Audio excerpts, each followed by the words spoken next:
Gloire à Dieu pour cette dernière session sur l'étude du bien et du mal, sur ce thème qui vraiment percute encore notre esprit, le thème du tribunal de Christ.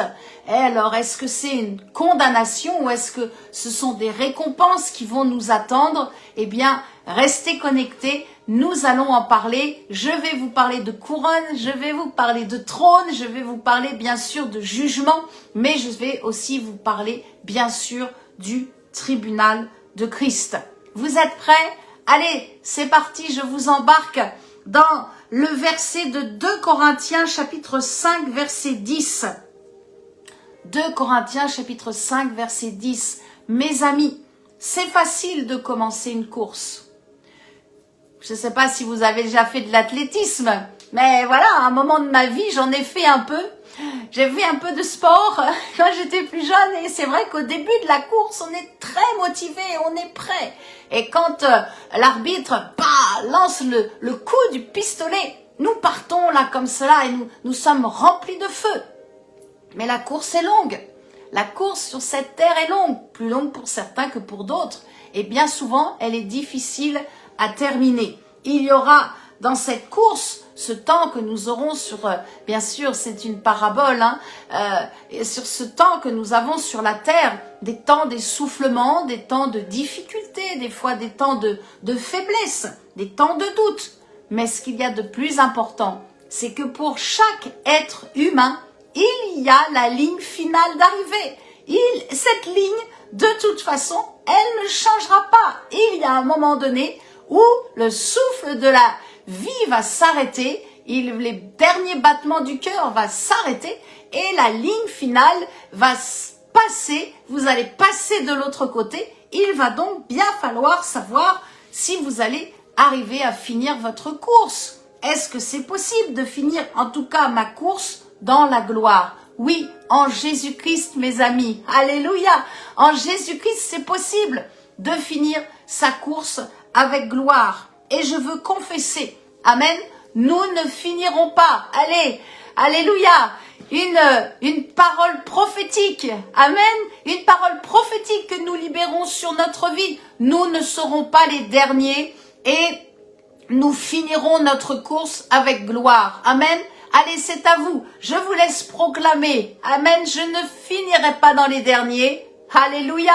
Et je finirai ma course dans la gloire de Dieu. Je le crois. En Jésus-Christ, nous allons finir notre course. Nous serons en tête. Et nous aurons, bien sûr, nous aurons des récompenses. Parce que nous aurons fait le bon choix. Nous aurons fait le choix de pratiquer le bien. Allez, c'est parti, 2 Corinthiens 5:10, vous l'avez? Vous avez trouvé? Nous sommes dans la Nouvelle Alliance, c'est la deuxième épître, l'apôtre Paul est en train de parler à l'église de Corinthe. Nous sommes dans la deuxième épître, chapitre 5, verset 10, car il nous faut tous, alléluia, tous comparaître devant le tribunal de Christ, afin que chacun reçoive selon le bien ou le mal qu'il aura fait, étant dans son corps, mes amis, dans son corps. Dieu nous a donné un corps. Dieu a créé d'ailleurs Adam avec un corps parfait. Et nous avons un corps. Et c'est pour cela qu'il est important de prendre soin de notre corps. Amen. Oh, alléluia, gloire à Dieu pour le corps que Dieu vous a donné. Si vous êtes un homme ou une femme, si vous faites 1m80 ou si vous faites 1m60, peu importe. Si vos yeux sont plus clairs, plus foncés, votre peau est des pigments plus foncés que les miens, peu importe. Ce n'est pas ça qui est important. Ce qui est important, c'est de comprendre ce que nous dit la parole de Dieu. C'est que tous, hommes et femmes, tous, nous allons comparaître devant le tribunal de Christ pour recevoir. Donc, cela veut bien dire qu'il y a des récompenses suivant le bien ou le mal que chaque être humain aura fait où? Sur terre. Bien sûr que c'est sur terre. Et étant dans son corps. Étant dans son corps. Mes amis, malgré les temps de troubles que nous vivons en ce moment, malgré les persécutions, et nous le voyons, l'avancée du mal sur cette terre, eh bien Dieu nous aidera. Dieu, le Saint-Esprit, vraiment nous guidera. Je vous assure, il va nous remplir de force, je le crois, pour arriver au bout de notre course. Oh, je crois que par sa grâce, chaque jour, par sa grâce, chaque jour, lorsque nous lisons et que nous méditons la parole de Dieu, nous devenons plus forts. En tout cas, je me le suis encore dit ce matin, à chaque fois que je lis un psaume, que je le médite, je me l'approprie, je le proclame, eh bien j'en ressors encore plus forte. Alléluia, amen. Et c'est pour cela c'est important, quand nous prenons la parole de Dieu, et je vous le dis et le redis encore, prenez en ce temps vraiment où il y a beaucoup de confusion, beaucoup de persécutions sournoises, des attaques de l'ennemi. Le diable ne sait plus comment faire, mais il attaque tous azimuts pour détruire la foi des croyants. Prenez l'arme la plus merveilleuse, c'est la parole de Dieu. Si vous n'avez pas une Bible, écrivez-moi, je me ferai un plaisir de vous en offrir une. Amen. Et c'est pour ça, je voudrais vraiment, l'année prochaine, mon mari, j'espère, je le crois, tu seras en accord avec moi, vraiment envoyer encore plus, acheter des Bibles et en envoyer encore plus, parce que nous avons tout dans la parole de Dieu. Elle est complète. Amen. Elle est complète. Nous devons découvrir, bien sûr, la nouvelle alliance, mais pour découvrir la nouvelle, il faut connaître l'ancienne. Amen. Donc, et tout cela fait un tout. J'ai évangélisé un jeune la semaine dernière et il me disait, mais quelle Bible je dois acheter? Parce que moi, on m'a conseillé juste de prendre les 4 évangiles. Je lui ai dit non, la Bible, elle est dans son entier. Il faut connaître la nouvelle alliance, le Nouveau Testament, mais pour connaître le Nouveau, il faut d'abord découvrir l'Ancien. Il faut la Bible, la Sainte Bible, dans son entier. Amen, c'est la parole de Dieu. Et je crois, je veux confesser, je veux prophétiser sur votre vie aujourd'hui. Vous n'abandonnerez pas, vous continuerez de lire et de méditer la parole de Dieu jusqu'à votre dernier souffle. Alléluia, vous garderez les yeux fixés sur l'avant. Dans votre course, vous regarderez toujours devant. Vous ne regarderez pas sur les côtés, sinon vous allez perdre du temps, vous risquez de tomber. Amen, vous garderez les yeux fixés sur l'objectif. Et puis, vous ne regarderez pas en arrière, parce que la vie passée, c'est fini, c'est fini. Il faut laisser les vieux souvenirs, il faut abandonner vraiment, il faut abandonner toutes les vieilles pensées qui vous font du mal, qui vous accusent. Laissez tout cela, refusez même quand ces pensées arrivent et continuez de regarder l'objectif devant. Amen, alléluia, alléluia. Est-ce qu'on peut le proclamer? Allez, on commence. Une proclamation très courte, mais en même temps c'est bon. La proclamation, ça active la turbine de notre foi. Allez, suivez-moi. Chaque jour par sa grâce, c'est à vous. En lisant et méditant la parole de Dieu, je deviens plus forte. Yes, on peut le faire. Alléluia. Je deviens plus forte. Je n'abandonnerai pas. C'est à vous. Allez, je n'abandonnerai pas. Je garderai les yeux fixés sur l'objectif. Je ne regarderai pas en arrière. Je ne retournerai pas à ma vie passée sans Dieu. Amen. Car j'ai décidé de suivre Jésus. Encore, j'ai décidé de suivre Jésus-Christ. J'ai décidé de suivre Jésus-Christ, le Fils unique bien-aimé de Dieu. Alléluia. Amen. Alléluia. J'aime ce chant. I have decided to follow Jesus. Amen. Oui, j'ai décidé de suivre Jésus. Alléluia. No turning back. Pas de retour en arrière. Ce n'est plus possible. Ce n'est plus possible de se dire, mais je vais retourner dans ce monde. Mais quelle folie. Quelle folie. Oh Seigneur, nous te louons en cet instant. Nous te donnons toute la gloire, Jésus-Christ. Merci pour ton feu qui descend en cet instant. Merci pour la puissance de notre proclamation qui a lié, qui a fait taire les esprits de doute et d'incrédulité qui nous enveloppent, qui rôdent autour de nous. Alléluia, alléluia, amen. Oh, gloire à Dieu, mes amis. Dieu est fidèle et il ne vous abandonnera jamais. Quoi que vous passiez comme circonstance, comme vallée de la mort, comme tempête, comme tunnel, je ne sais. Dieu ne nous abandonnera jamais. Peut-être vous êtes dans la souffrance, une souffrance physique. Vous êtes en train de passer par une épreuve, c'est difficile. Et vous vous dites, mais où est Jésus? Où est mon Dieu? Où est-il? Et peut-être même vous ne sentez plus sa présence. Il est là, il est là. Des fois, Dieu laisse des silences dans notre vie. Des fois, Dieu laisse des silences dans notre vie. Afin de voir comment nous allons réagir. Dieu est toujours là. Oui, mes amis, je suis entièrement d'accord avec vous. Dieu est fidèle. Pouvons-nous lire le psaume 37, versets 25 à 32. Psaume 37, verset 25. « Et je n'ai point vu le juste abandonné, ni sa postérité mendiant son pain. Toujours il est compatissant et il prête, et sa postérité est bénie. » Alléluia, je suis béni. Amen, nous sommes bénis. « Détourne-toi du mal, fais le bien, et possède à jamais ta demeure, car l'Éternel aime la justice, et il n'abandonne pas ses fidèles. » Amen. Vous êtes comme moi, nous sommes les fidèles, nous sommes les élus. Dieu est fidèle et il ne nous abandonne pas. Ils sont toujours sous sa garde. J'aime cette petite phrase. Je l'ai redécouverte encore aujourd'hui. Je suis sous sa garde. Waouh, je suis sous sa garde.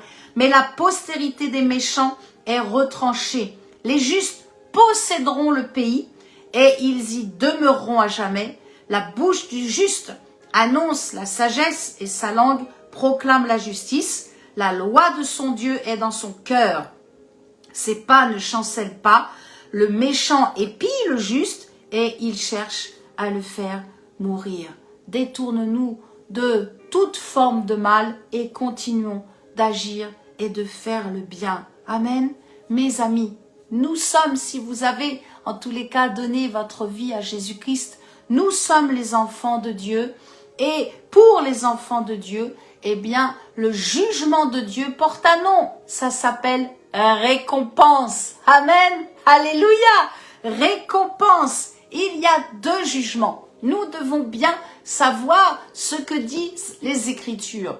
Il y a deux jugements. Il y a d'abord un jugement qui va avoir lieu pour ceux qui ne croient pas, pour un jugement qui a déjà même été libéré pour Satan, pour les faux prophètes. Voilà, ceux qui ne croient pas que Jésus-Christ est le Sauveur, qu'il n'est pas le Fils de Dieu.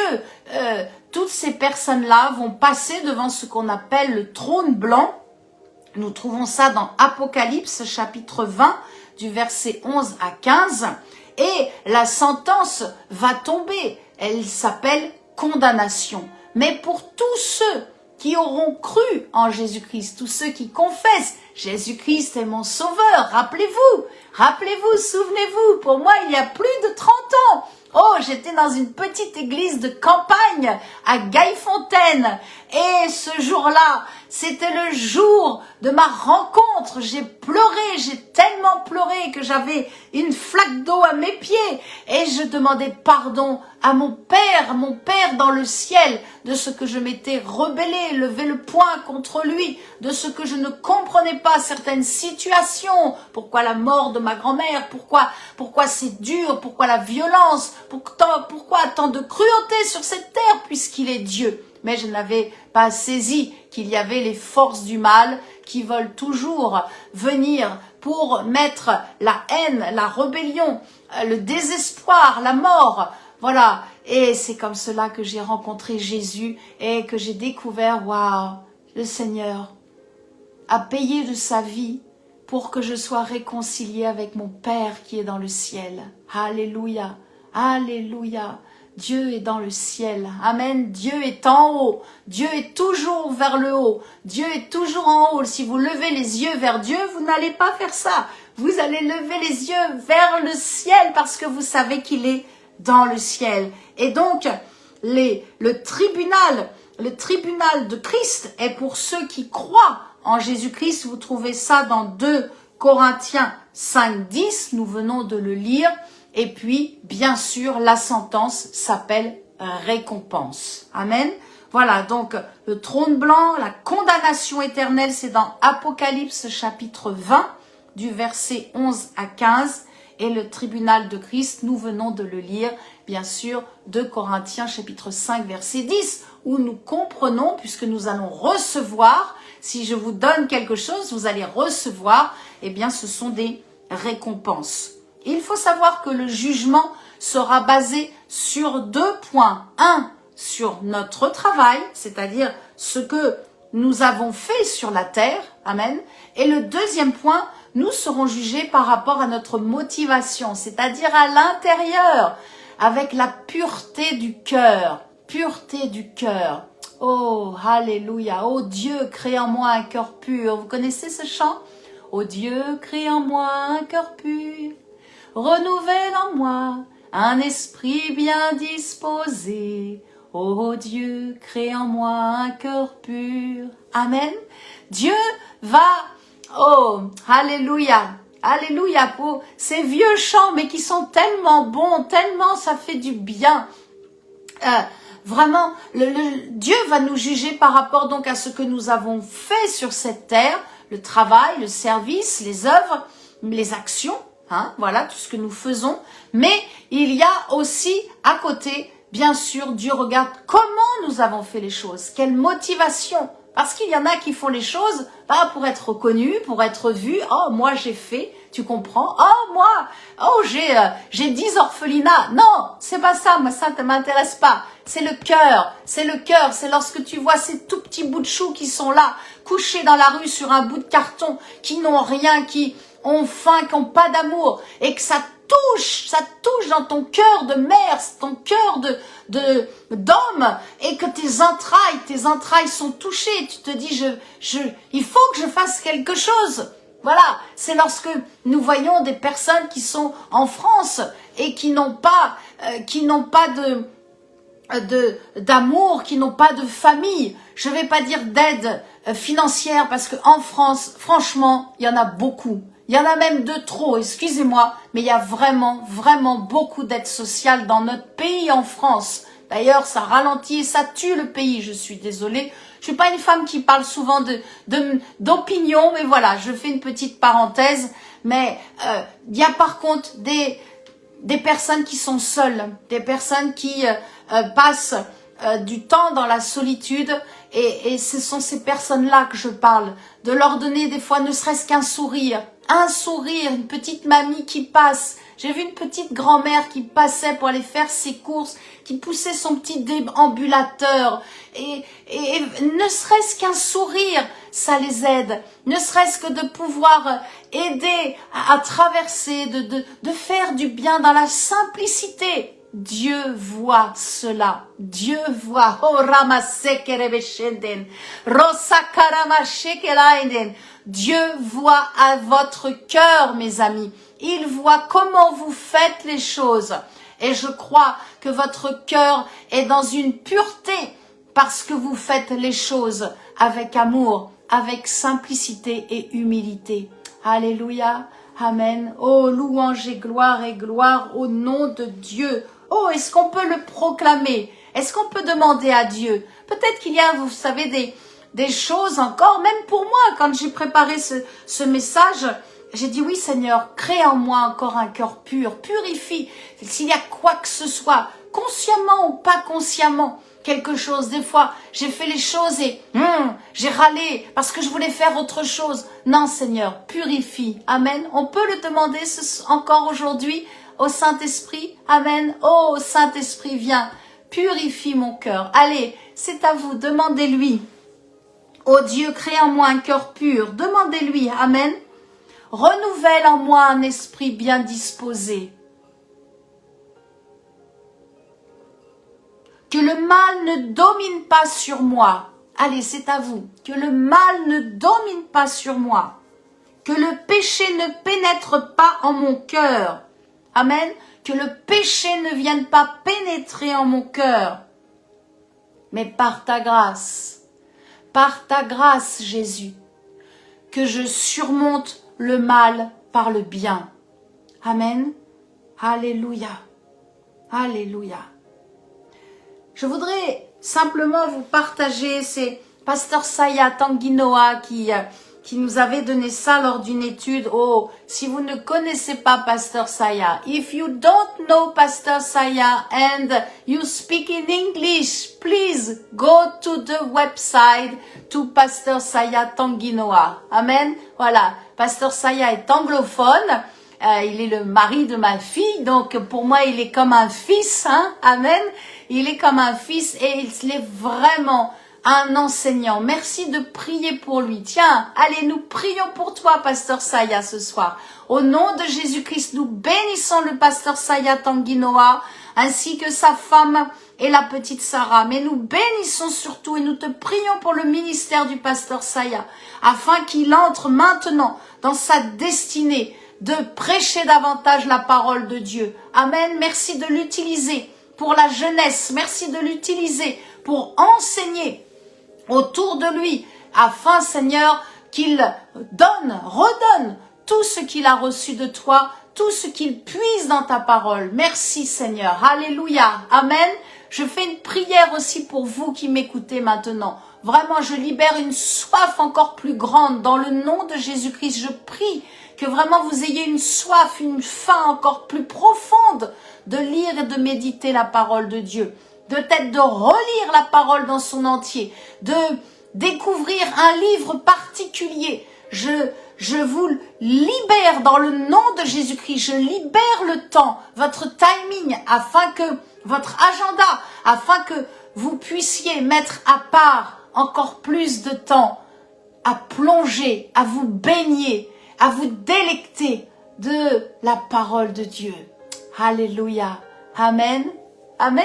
Donc c'est Pasteur Saya qui nous avait partagé cela, qu'il y a 5 types de récompenses. Alors vous qui prêchez l'évangile, prenez, notez les références, redonnez cela, il n'y a aucun problème.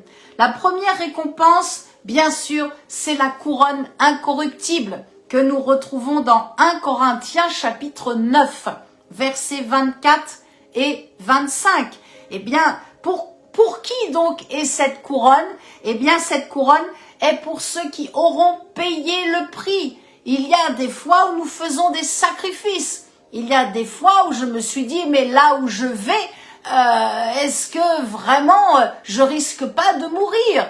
Eh bien, il y a des fois où nous faisons des sacrifices. Nous délaissons la maison, peut-être pour aller faire de l'évangélisation dans des endroits, des quartiers où c'est difficile. Eh bien, à ce moment-là, il y a une couronne incorruptible qui nous attend. Amen. La deuxième couronne est une couronne que nous trouvons dans 1 Thessaloniciens, chapitre 2, verset 19. Voilà, je ne vais pas lire tous les versets, vous pourrez les lire calmement, tranquillement chez vous. C'est la couronne de réjouissance. La couronne de réjouissance, c'est par rapport au nombre d'âmes que nous allons sauver. Eh oui, mes amis, tout est comptabilisé dans le ciel. Nous allons passer devant le tribunal de Christ et suivant le nombre d'âmes que tu as sauvées, eh bien, il y aura une couronne de réjouissance. Alléluia, c'est encourageant, n'est-ce pas? Allez, la troisième, il y en a 5, hein. 5 est le chiffre de la grâce. Amen. Troisième couronne, c'est la couronne de justice. La couronne de justice, nous trouvons ça dans 2 Timothée 4, 8. 2 Timothée 4, 8. C'est par rapport à notre communion avec le Saint-Esprit. Cette relation intime que je ne peux pas faire à votre place. C'est votre relation intime pour découvrir le cœur de Dieu, pour savoir ce que Dieu veut de vous, ce qu'il attend de vous, ce dialogue, cette communion avec le Saint-Esprit, eh bien, nous accordera une couronne de justice. 4e couronne, c'est la couronne. Alléluia. Allez, je vous laisse chercher un petit peu. Nous trouvons ça dans 1 Pierre 5,4. C'est une couronne qui est donnée pour les prédicateurs, pour ceux qui prêchent la parole, pour bien sûr les ministères selon Éphésiens 4,11, mais c'est aussi une couronne qui est accordée à chaque fois que vous vous levez en tant que leader, en tant que responsable, en tant que personne qui est là pour faire un service. Eh bien, c'est la couronne. Amen. Alléluia. La couronne de gloire. Amen. La couronne de gloire dans 1 Pierre 5,4. Et la dernière et 5e couronne, bien sûr, elle est la plus merveilleuse dans Apocalypse chapitre 2 verset 10. Elle est pour ceux qui seront demeurés fidèles, ceux qui vont rester fidèles jusqu'au bout, ceux qui seront restés aussi loyaux dans l'épreuve. Peut-être vous traversez une épreuve et vous vous dites c'est difficile en ce moment. Eh bien, sachez qu'il y a une couronne pour cela. C'est la couronne de vie. C'est une couronne, la couronne de vie. Alléluia. Je prie en cet instant pour toute personne qui traverse une épreuve difficile. Merci Saint-Esprit de les aider afin qu'ils demeurent fidèles. Afin que personne, comme nous l'avons proclamé au début, ne reparte en arrière, ne reparte dans ce monde. Je bloque, je ferme la porte derrière vous, au nom de Jésus-Christ. Et quoi que vous êtes en train de vivre, je proclame votre fidélité et votre loyauté à Jésus-Christ. Amen. À Jésus-Christ, à Jésus le oint. Alléluia. Amen. Merci donc pour ces 5 couronnes, couronne incorruptible, couronne de réjouissance, couronne de justice, couronne de gloire et couronne de vie. Amen. Nous pouvons lire aussi dans Jean chapitre 5, verset 29, un passage très important qui va nous emmener sur la deuxième partie de cette prédication où je vais vous parler bien sûr du trône de Dieu. Parce que nous sommes encore sur terre. Amen. Le tribunal de Christ, ce sera pour après. Mais pour l'instant, nous sommes encore sur terre. Donc, je voudrais vous parler aussi du trône de Dieu. Ne vous étonnez pas de cela. Je suis dans l'évangile de Jean, chapitre 5, verset 29. Car l'heure vient, où tous ceux qui sont dans les sépulcres entendront sa voix et en sortiront. Amen. Ceux qui auront fait le bien ressusciteront pour la vie. Alléluia. Mais ceux qui auront fait le mal ressusciteront pour le jugement. Alors vous allez me dire, est-ce qu'il y a donc un trône de jugement, un trône de miséricorde? Je saisis pas trop bien.